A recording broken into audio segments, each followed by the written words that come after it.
오늘 우리에게 주시는 하나님의 말씀은 스가랴서 6장 1절에서 15절까지 말씀입니다. 스가랴 6장 1절에서 15절 말씀, 제가 가진 성경 구약 1317쪽에 있습니다.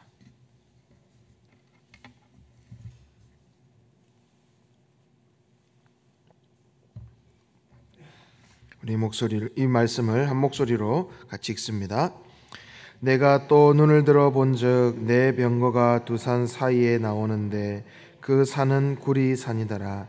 첫째 병거는 붉은 말들이, 둘째 병거는 검은 말들이, 셋째 병거는 흰 말들이, 넷째 병거는 어룽지고 건장한 말들이 메었는지라.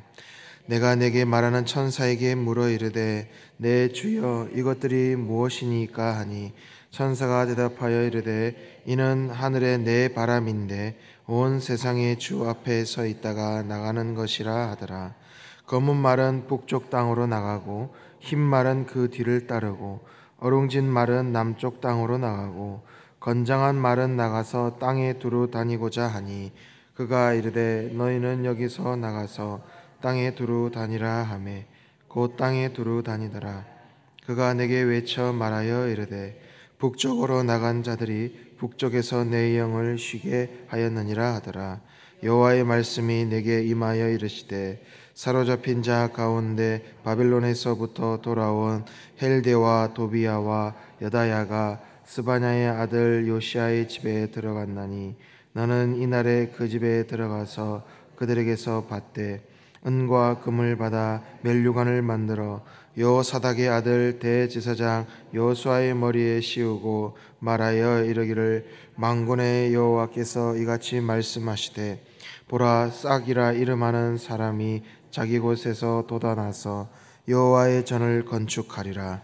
그가 여호와의 전을 건축하고 영광도 얻고 그 자리에 앉아서 다스릴 것이요, 또 제사장이 자기 자리에 있으리니 이 둘 사이에 평화의 의논이 있으리라 하셨다 하고, 그 면류관은 헬렘과 도비야와 여다야와 스바냐의 아들 헨을 기념하기 위하여 여호와의 전 안에 두라 하시니라. 먼데 사람들이 와서 여호와의 전을 건축하리니 만군의 여호와께서 나를 너희에게 보내신 줄을 너희가 알리라. 너희가 만일 너희의 하나님 여호와의 말씀을 들을진대 이같이 되리라. 아멘. 앞서 여러 번 말씀드린 대로 스가랴서에서는 1장부터 오늘 6장까지 총 8번의 환상이 등장하고 있습니다. 오늘 본문은 이 스가랴서의 이제 마지막 8번째 환상의 내용입니다. 그 환상을 바로 성전 재건 작업을 촉구함과 동시에 장차 완성될 그 메시아 왕국, 그 나라에 대한 어떤 비전을 제시해 주고 있는 그런 환상입니다. 이 8가지의 환상을 일단락 지어주는 내용이 오늘 이제 본문이라 할 수 있는데요. 그래서 오늘 본문은 지금까지의 이 8가지의 환상에서 언급된 일들을 모두 성취하실 분이 누구인가, 그 모든 환상을 성취할 분이 누구신지를 이제 밝혀주고 있는 말씀이죠. 그는 바로 싹이라 이름하는 면류관을 쓴 대제사장입니다. 11절에 보면 면류관을 쓴 대제사장, 12절에 보면 싹이라고 부르고 있습니다. 바로 이 면류관을 쓴 대제사장, 이 싹, 이 순, 이것은 누구를 가리키는 것일까요? 그리고 이분이 우리에게 주는 메시지는 무엇일까요? 오늘 본문 1절에서 8절까지의 내용을 보면 스가랴는 말과 병거를 봅니다. 성경에서 말과 병거는요, 주로 이 전쟁을 상징하는 그런 상징물이죠. 그런데 이제 이스라엘 백성들이 과거에 두려워했던 것이 바로 이 강한 군사력입니다. 강한 군사력, 열국의 그 말과 병거였습니다.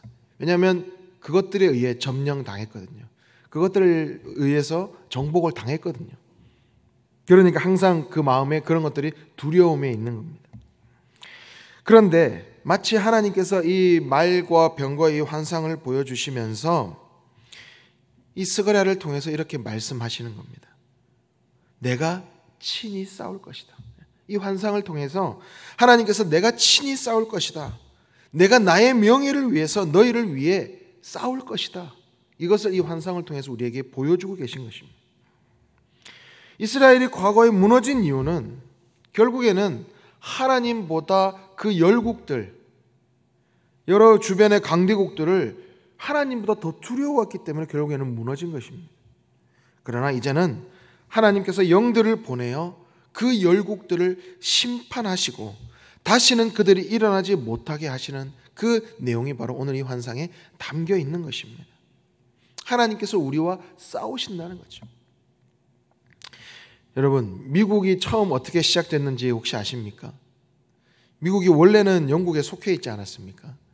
그런데 이제 미국의 이제 식민지 이 민병대들이 이제 독립운동을 벌이지 않습니까? 독립전쟁을 이제 벌이지 않습니까? 그래서 1775년에 이제 이 미국 독립전쟁 때 있었던 일인데요. 항상 이 영국군의 압도적인 군사력에 이 민병대는 항상 두려워했다고 해요. 그런데 이 조지 워싱턴 장군이 어느 날 도저히 안 되겠다 그래서 병사들 앞에서 이렇게 선포했다고 합니다. 내가 너희 앞에 서서 너희보다 앞서서 내가 먼저 싸우겠다. 그래서 최전방에서 이 조지 워싱턴 장군이 싸우기 시작했다고 하는 거예요. 이 말에 병사들이 엄청난 사기가 하늘을 치솟았다고 합니다. 그래서 이 장군이 싸우면 승리할 수 있다는 그 믿음이 그 병사들에게 있었다고 합니다. 그래서 결국에는 이 전투를 승리로 가져오게 되었고 결국 이 조지 워싱턴 장군이 바로 미국 초대 대통령이 되지 않습니까? 그래서 미국 초기에 그런 기틀을 마련하는 그런 인물이 되었습니다. 마찬가지로 하나님께서 우리의 전쟁에 하나님께서 싸우신다 그러면 어떻겠습니까? 우리의 사기는 정말 하늘을 치솟을 것입니다. 하나님께서 나와 싸우신다면 하나님과 나와 함께 그 적들과 싸워 주신다면 이미 그 싸움은 어떻겠습니까? 바로 승리한 것입니다. 보장된 싸움인 것이죠. 우리는 정말 힘을 얻는 것입니다. 사기를 얻는 것입니다. 우리의 삶도 매일의 영적 전쟁의 싸움터 아니겠습니까?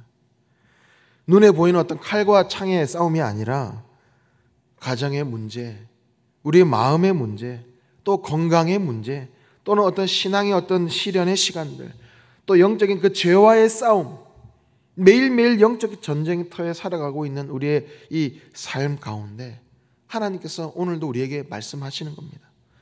너 홀로 싸우는 것 아니다. 내가 너를 위해 너와 함께 싸울 것이다 라고 우리에게 말씀하시는 겁니다. 우리 12절 말씀을 또 다시 한번 읽어볼까요? 자, 12절 말씀 시작. 말하여 이르기를 만군의 여호와께서 이같이 말씀하시되 보라 싹이라 이름하는 사람이 자기 곳에서 돋아나서 여호와의 전을 건축하리라. 아멘. 예, 우리가 읽은 이 말씀은 이제 보통 개역 개정판이잖아요. 근데 여기서 이제 싹이라 이름하였는데 우리가 좀 예전에 읽었던 성경이 개역 한글판이잖아요. 개역 한글판에 보면 여기서 싹을 순이라고 표현했습니다. 예. 이 이제 그 성경이 이제 개정되는 그 과정 가운데 이제 순이 싹으로 이제 바뀌긴 했는데요. 저는 개인적으로 개역 한글판의 이 순이라는 호칭이 저는 더 깊이 와닿는 것 같습니다. 이 순이라는 것이 다른 것과 섞이지 않는 순수함의 의미도 있고요. 또 나뭇가지나 풀의 줄기에서 새롭게 돋아나는 연한 그 싹을 가리키기도 하죠. 무한한 가능성이 바로 이 순에 담겨 있습니다. 저는 이 두 가지 의미 모두가 이 순이라는 그 의미 안에 담겨 있기 때문에 저는 이 순이란 말이 참 더욱더 이 오늘 본문에 와닿는 것 같습니다. 그래서 저는 오늘 본문의 이 싹을 순으로 좀 말씀을 드리고 싶습니다. 자, 그래서 이 12절에 여호와께서 이 환상 중에 스가랴에게 분부하시기를 여호수아를 가리켜 순이라 이름하시면서 그가 여호와의 전을 건축하리라 이렇게 말씀하십니다. 그러니까 여기서 순은 앞서 말씀드린 대로 원어적인 의미를 보면 나뭇가지나 풀을 줄기에서 움튼 그런 순을 의미하는 것이죠. 자, 그런데 예레미야 23장에 보면 이렇게 말씀합니다. 여호와의 말씀이니라 보라 때가 이르니 내가 다윗에게 한 의로운 가지를 일으킬 것이라.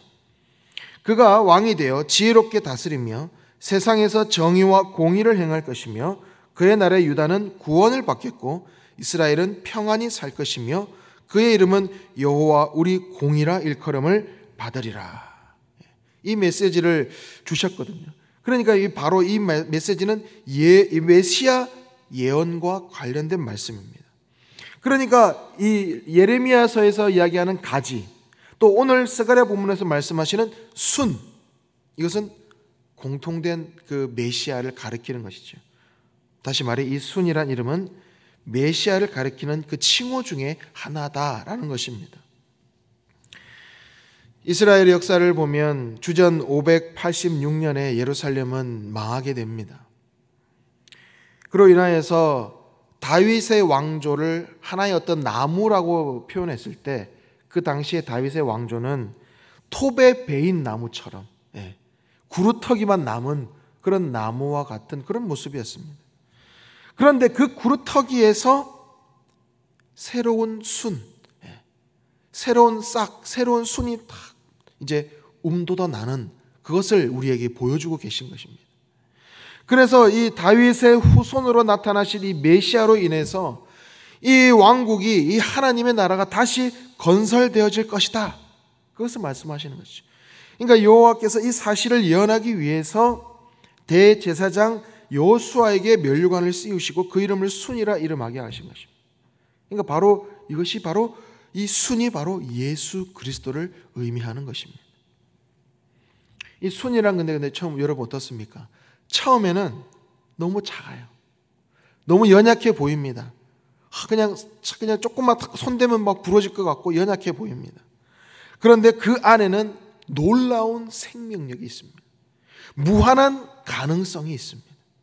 바로 메시아, 이 예수님은 세상에 정말 초라하게 처음엔 오셨지만 그분을 통해서 하나님의 나라가 시작되고 하나님의 나라가 확장되어 나가는 것이죠. 제가 며칠 전에 아들하고 이 교회 주변 이 주차장을 이렇게 거닐었거든요. 그냥 산책 겸 거닐고 있는데 민들레가 그 아스콘과 그 시멘트 사이 있잖아요. 거기 민들레가 착 이렇게 씨앗이 피어 올라와 있는 거예요. 보통 여러분 이 아스콘 시멘트에는 풀이 자라지 말라고 이렇게 해놓은 거잖아요. 그렇잖아요. 포장을 해놓은 거잖아요. 그런데 그 틈 사이에서 그 민들레 씨앗이 착 피어나 있는 것을 보고 정말 이 생명력이라는 것은 너무나 놀랍다. 그래서 아들하고 막 놀라가지고 이렇게 막 이게 보라고 막 이렇게 했었는 기억이 납니다. 아무리 단단한 시멘트라도 뭐 아스콘이라도 그 틈새로 들어간 씨앗은요 자라는 거예요. 작은 정말 이 풀의 이 순도 연약해 보이지만 그 시멘트를 밀어내는 거예요. 뚫고 나오는 거예요. 이 하나님의 나라도 그렇게 시작됐어요. 그런데 세상 어떤 나라도 그 힘을 막지 못하는 겁니다. 여러분, 하나님이 우리와 함께 싸우십니다. 그것을 믿으십시오. 영적 전쟁은 우리의 싸움이 아닙니다. 하나님이 싸우십니다. 우리는 그 주님을 신뢰하며 믿으며 담대히 서야 합니다. 왕이자 제사장이신 예수님을 바라보십시오. 그분은 우리를 다스리실 뿐만 아니라 우리를 위해 끊임없이 중보하십니다. 그 싹의 생명력을 우리가 붙들며 나아갑시다. 작고 보잘것없어 보여도 하나님의 나라는 확장되어 나가는 것입니다. 점점 자라나가는 것입니다. 예수님의 그 생명이 우리 안에 자라나면 결국 세상의 가치관을 이기고 승리하게 하시는 것입니다. 사랑하는 우리 모든 성도 여러분, 스가랴가 마지막에 본 이 환상은 결국 예수 그리스도를 가리킵니다. 그분은 면류관을 쓰신 대제사장이시며 순이십니다. 그분 안에서 하나님의 나라는 이미 시작되었고 하나님의 나라는 반드시 완성될 것입니다. 그러므로 오늘 우리는 그 완성된 날을 바라보며 그 믿음 위에 우리의 믿음의 집을 세워가는 우리 모든 성도님 되시기를 간절히 소망합니다. 기도하겠습니다. 사랑과 은혜가 풍성하신 하나님 아버지, 우리는 세상 속에서 수많은 싸움과 시험을 만나게 됩니다. 때로는 우리의 힘으로 감당할 수 없는 거대한 벽 앞에 서 있기도 합니다. 그러나 오늘 말씀처럼 주님께서 친히 우리를 위해 싸우신다는 사실을 믿습니다. 우리는 주님의 백성이오니 우리의 왕 되신 하나님 아버지, 주님의 승리를 우리도 누리게 하여 주옵소서.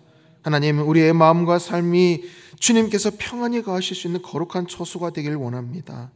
불순종과 죄악을 버리고 말씀 앞에 순종하는 삶을 살게 하여 주옵소서. 순이 되신 주님, 우리의 믿음이 작고 연약해 보여도 그 속에 하나님의 생명이 있음을 믿습니다. 주님의 나라가 반드시 완성될 것을 소망하며 그날까지 믿음의 위에 굳게 서게 하여 주시옵소서. 오늘 주신 말씀을 깊이 새기며 이 하루가 주님과 동행하게 하여 주시고 주님의 승리를 증거하는 삶을 살게 하여 주옵소서. 예수님의 이름으로 기도드립니다. 아멘. 주님께서 가르치신 기도를 드리겠습니다.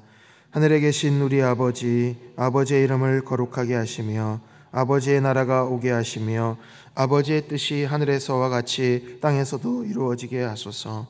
오늘 우리에게 일용할 양식을 주시고 우리가 우리에게 잘못한 사람을 용서하여 준 것 같이 우리 죄를 용서하여 주시고 우리를 시험에 빠지지 않게 하시고 악에서 구하소서. 나라와 권능과 영광이 영원히 아버지의 것입니다. 아멘. 말씀을 기억하며 우리 함께 기도하기 원합니다. 우리를 위해서 싸우시는 하나님을 의지하는 삶이 되게 하여 주시고 순 되신 예수님의 그 무한한 생명력과 가능성, 그 확장성을 의지하며 우리 또한 하나님의 나라를 세워가는 그 생명력 아래 거하는 우리 한 사람 한 사람이 되게 하여 달라고 하나님 앞에 기도하며 나아갑니다. 성령으로 충만하게 하여 주셔서 오늘도 마땅히 기도할 바를 알게 하시고 이를 통하여 모든 것이 합력하여 선을 이루게 하시는 그 하나님을 경험하게 하여 주옵소서. 또 오늘 교회를 위해서, 교육자들을 위해서 함께 기도합니다. 우리 교회가 성령 충만, 말씀 충만, 기도 충만하게 하시고 모든 예배마다 하나님의 임재를 경험하는 회복과 부흥이 있는 그런 교회 되게 하여 주옵소서. 담임 목사님께 성령 충만으로 부어주시고 사모님 자녀들에게 참된 평안으로 인도하여 주옵소서. 말씀을 선포하실 때마다 영혼이 회복되어지고 바로 세워지는 역사가 담임 목사님의 삶에 넘치게 하여 주옵소서. 모든 부교육자들, 직원들 영육 강건케 하시고 맡은 사역들을 충성스럽게 감당하며 성령의 9가지 열매 맺어가는 사역들이 되게 하여 주옵소서. 그리고 현재 말레이시아에 도착하여 첫째 날을 보내고 있을 우리 중고등부 말레이시아 단기 선교팀을 위해서 함께 기도해 주시고 또 목요일부터 진행되는 청년부 여름 수련회 가운데 하나님의 놀라운 은혜가 임하고 또 하나님을 깊이 만나는 은혜의 시간 되게 해달라고 함께 기도해 주시길 바랍니다. 그리고 교회 환우들을 위해서 또 이 코스의 또 형제 자매들을 위해서 또 각 개인의 기도 제목을 놓고 계속 함께 기도하며 나가겠습니다. 하나님 아버지, 정말 오늘 귀한 말씀을 통해서 정말 하나님의 말씀 앞에 바로 서게 주시옵소서. 우리를 위해 싸우시는 하나님 아버지, 우리의 삶에 여전히 있는 이 영적 전쟁터에서 하나님께서 우리를 위해 싸우시며 그 영적 전쟁 가운데 이미 승리하신 하나님 아버지, 그 승리의 그 기쁨과 감격을 우리 또한 주님 앞에 주님을 의지하며 주님을 붙들므로 아버지 주님 그 승리를 만끽하며